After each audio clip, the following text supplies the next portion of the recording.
The moment a man begins to over-explain himself, something subtle but powerful shifts in the dynamic between him and the woman he's dating. He may think he's being respectful, honest, or transparent, but she reads it differently. She sees a man uncertain about his own decisions. A man trying to justify his every move reveals one thing loud and clear. He's seeking approval. I didn't text because I was busy, but I was thinking about you. Sounds innocent, but underneath it screams fear that she be upset, fear that he'll lose her interest, fear that he has to prove his worth through explanation. But here's the hard truth. Men who are truly grounded don't explain themselves unless it's absolutely necessary. They don't fear being misunderstood because they're not living for someone else's emotional permission. They lead with clarity, and they let their actions speak without apology. Women pick up on that instantly. The man who over-explains might believe he's clarifying, but what he's really doing is showing his inner instability. In hypergamy, the instinctual drive women carry to seek out the strongest, most stable man picks up on that weakness. Like a radar, once she senses that you're insecure enough to over-justify yourself, she begins to question if the strength you once projected was ever real. She may not consciously recognize it, but she begins to feel less attracted.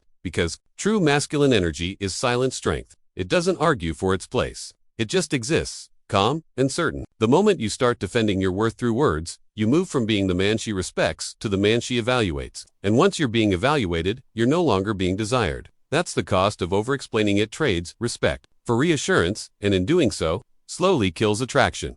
Emotional reactions to her tests are one of the fastest ways a man reveals weakness. Most men don't even realize they're being tested. A delayed reply, a sarcastic comment, a canceled plan, these aren't random behaviors. They're signals. She's watching how you respond, not with your words, but with your emotional stability. The average man takes the bait. He asks, "Why'd you ignore my message?" Or "I thought we had something real."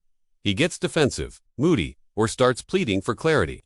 What he doesn't realize is that every emotional spike he shows tells her something critical. She can control his center, and once she knows that, the masculine mystery is gone. You're no longer the grounded man she can lean on. You've become another emotionally reactive guy who breaks under pressure. Women test not out of cruelty, but instinct. They're wired to seek strength, and the only way to see if your strength is real is to push against it. And when you get rattled, offended, or need reassurance, you're showing her that your masculinity is only too deep. True power is revealed in stillness. A man who is anchored doesn't flinch. He doesn't argue, overreact, or explain. He observes, he listens. He may walk away without a word. That calm response to chaos is what sets him apart. Because when she tests you and finds you unshaken, a deeper part of her relaxes. She realizes she's dealing with a man who doesn't crumble, one she can trust, respect, and follow. The emotional tests never end, and that's not something to fear, it's something to expect. But your response determines everything. Pass the test by staying composed, and you elevate in her mind. Fail by reacting emotionally, and you quietly disqualify yourself without even knowing it. Eagerness is one of the most misunderstood behaviors in modern dating. Men confuse it with enthusiasm, with being present, with showing effort, but women read it very differently. Eagerness, especially when it's unchecked, signals a lack of options, a lack of control, and most dangerously, a lack of self. When you're always the first to text, always the one to initiate plans, always available when she wants to talk or hang out, you're not showing value, you're showing desperation, masked as consistency. You become predictable. And in the world of female attraction, predictability is the fastest path to boredom. Women are drawn to the man who is just slightly out of reach. The man who doesn't respond immediately, not because he's playing games, but because he has a full life. The man who makes her wait a bit before replying, who isn't always reachable, whose attention feels earned, not handed out like a participation trophy. That's the man who triggers her desire.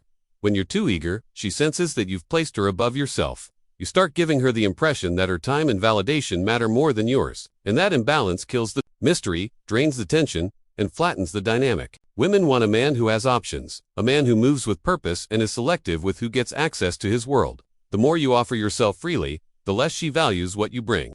Eagerness reveals itself not just in your actions, but in your energy. If you're always chasing, she'll never feel the need to lean in. But when you're focused, detached, and composed, she starts wondering why she doesn't have your full attention, and that wonder creates desire. Let her feel a bit of distance. Let her earn your presence.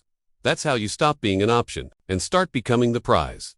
Emotional overavailability is a quiet killer in dating, and most men don't see it coming. You think being open, vulnerable, and emotionally transparent will build connection. But when it's delivered too soon, without being earned, it sends the wrong message. Oversharing your past, your traumas, your fears, and dreams within the first few weeks doesn't create intimacy, it creates pressure. It signals to her subconscious that you're emotionally unstable, lonely, or trying to create false depth to make her stay. Women don't want to be your therapist. They want to feel your strength. They want to experience the man who stands firm in who he is, without needing emotional handholding from someone he barely knows. When you seek reassurance asking things like, "Are we okay?" or "Do you still like me?" you're not just being vulnerable. You're handing her the power to regulate your emotions, and once you do that, she can never see you as the emotional leader in the relationship. She begins to see you as someone she has to manage, not someone she can surrender to. Even your attempts to fix her emotions can backfire. Rushing to cheer her up, solve her problems, or constantly ask what's wrong might seem thoughtful, but it tells her that her mood controls your inner peace. You become reactive to her emotional world instead of remaining steady in your own. True masculine presence is calm, composed, and rooted. It allows her space to feel, without trying to control or resolve. The strongest men reveal their depth slowly, in earned moments, not as a tool to impress or connect. Women are drawn to mystery, not emotional downloads. Guard your story, not because you're hiding, but because it has value. And when you protect it, she's compelled to earn the right to hear it. That's real connection. A man loses his frame the moment he begins negotiating for love. You can sense it in his words, in his posture, in the way he begins to compromise his core just to maintain her interest. He starts tolerating disrespect, laughing off subtle jabs, agreeing to things that go against his instincts, all because he fears losing her. But here's the truth. The moment you start bargaining with your masculinity to keep a woman, you've already lost her. She might stay physically present for a while, but her emotional interest will fade. Women are not attracted to men they can control. They are drawn to men who can walk away with calm indifference when their boundaries are crossed.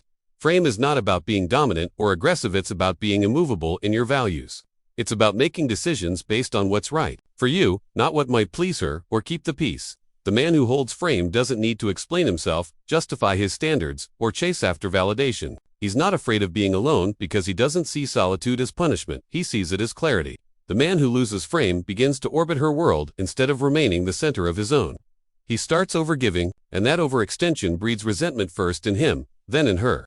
A woman might not even know why she's losing interest, but something inside her just stops respecting him, and when respect fades, attraction follows. Masculine energy thrives in self-possession. It doesn't chase, it attracts.